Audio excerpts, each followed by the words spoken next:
15వ తారీఖున అంటే డాక్టర్ రాజశేఖర్ హత్య చేయబడిన రోజున ఆ బోన్ లో ఉన్న మాధవి ఇంట్లో నువ్వు చూసిందేమిటో చెప్పగలవా?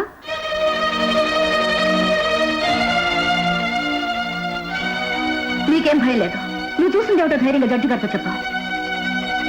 ఆ రోజు ఉదయం కార్ క్లీన్ చేయని షెడ్లో వెళ్ళేసరికి మాధవబాబు గారు కార్ బ్రేక్ ఇప్పడం నా కలరా చూశానండి. ఎందుకు అడిగితే ఏమని అంటారేమని భయం వేసి వెనక్కి వచ్చాను.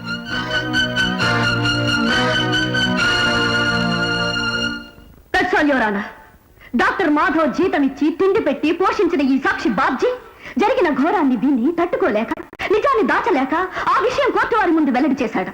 ఈ ఒక్క సాక్ష్యం చాలు యువర్ ఆనర్, ముద్దాయి మాధవే డాక్టర్ రాజశేఖర్ని హత్య చేశాడని నిరూపించడానికి.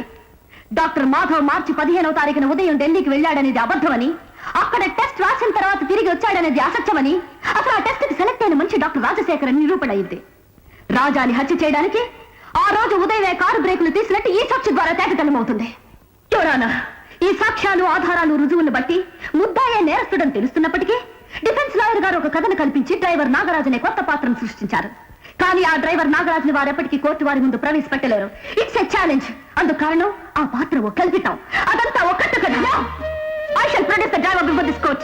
It's the question of my prestige. Yes, yours is a question of prestige and ego only, but mine is a question of life and death. I am ready to cross-examine the driver. ఆ driver నాగరాజును కోర్టులో ప్రవేశపెట్టమనండి. నిజంగా ఆ మనిషి అంటూ ఉంటే ఆ మనిషి నోటి నుండి నిజాన్ని నేను బయట పెట్టిస్తాను. చూడండి, ఆ డ్రైవర్ ఎక్కడుంటాడో ఇప్పటికైనా చెప్పండి please.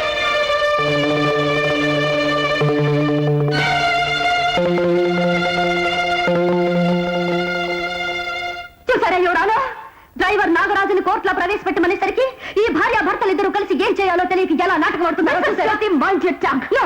This is court and not your house. యువరానా, నా భర్తని మోసగించి నా పసుపు కుంకాలు చెరిపేసి నా బిడ్డను అనాథని చేసి ఏమీ తెలియని అమాయకుడిలాగా ఈ బోన్లో నుంచి నాడు హంతకుడు డాక్టర్ మాధవ్.